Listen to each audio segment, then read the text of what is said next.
Saudações, contadores e jogadores. Meu nome é Pedro Borges e esse é o Sete Lapadas, uma série de vídeos curtos para ensinar sobre o Cordel do Reino do Sol Encantado.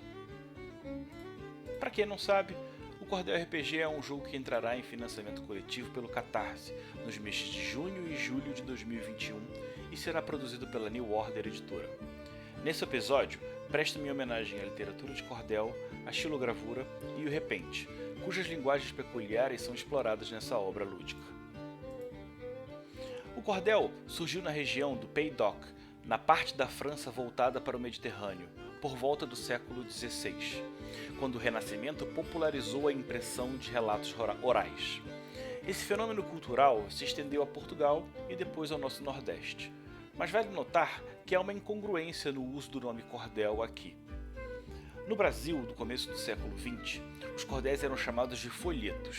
Não eram pendurados para os olhos do público em cordames nas feiras, pois para fugir da taxação do Império e depois da República, os folheteiros que vendiam essa literatura levavam seus produtos numa mala, para que pudessem recolher e escapar rapidamente de quem quer que viesse lhe tirar o sustento. Os folheteiros não eram quem escreviam os cordéis, mas quem sabiam seduzir o público e convencê-los a comprar, muitas vezes fazendo pequenos espetáculos, fingindo haver uma cobra ou monstro dentro da mala, esticando essa dúvida ao máximo.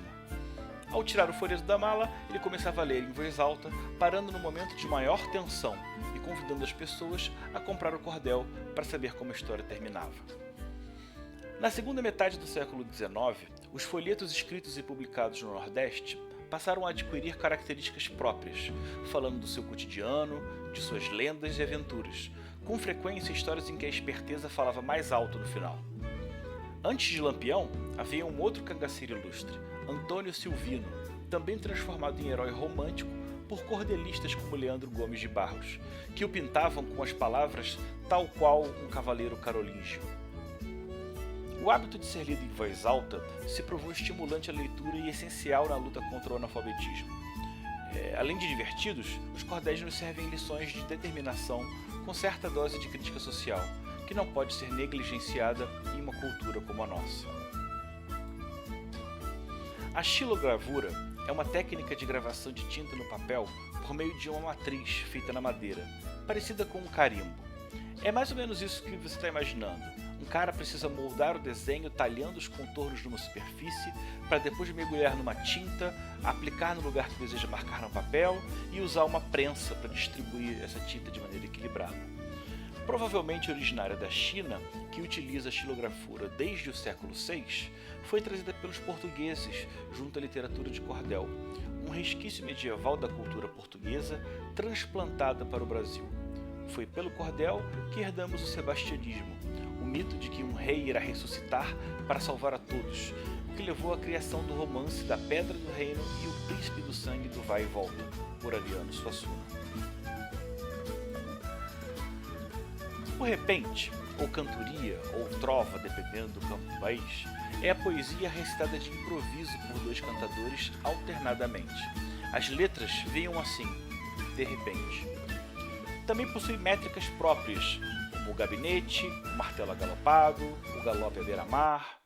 No Nordeste, quem marca a cadência é o pandeiro, cujo gênero musical é chamado de coco de embolada, quando dois encantadores montam versos rápidos e improvisados, sempre pensando o mais depressa e de forma criativa e antagônica possível para sobrepujar o outro cantor e assim vencer o duelo. A disputa de repente, como é conhecido o enfrentamento dos repentistas, pode ser algo divertido e fortuito, mas também pode levar a constrangimentos e disputas suadas para evitar a vergonha de ser derrotado.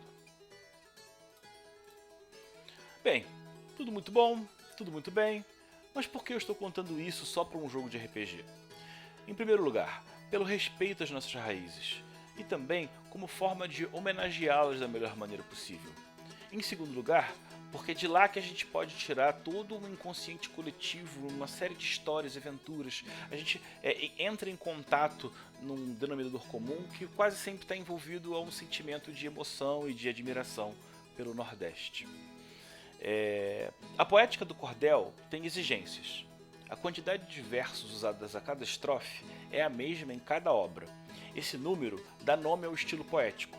quadra, quando são 4 linhas, sextilha, septilha, oitava e décima. A partir do formato A6 escolhido para o jogo, foi decidido que 3 estrofes de 8 versos por página tinham um encaixe mais agradável nos cordéis finalizados. A métrica utilizada aqui, a forma de escrever, está mais associada ao repente do que ao cordel em essência, para ter mais liberdade e sentido no uso de sarcasmo como estilo de escrita. Repare que toda a identidade visual e editorial de O Cordel do Reino do Sol Encantado foi desenvolvido para honrar esses elementos culturais. As ilustrações da arte interna do livro usam traços inspirados na estilogravura, mérito do Felipe Tadashi, que assina essa parte do projeto e foi essencial para me ajudar a criar as rimas que você pode ver aqui. Bem, antes de ir, eu preciso pedir desculpas a João Guimarães Rosa.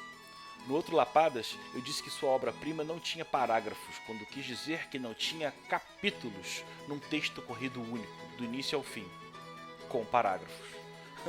Muito obrigado por nos acompanhar até agora, até a próxima Lapada, um grande abraço, tchau!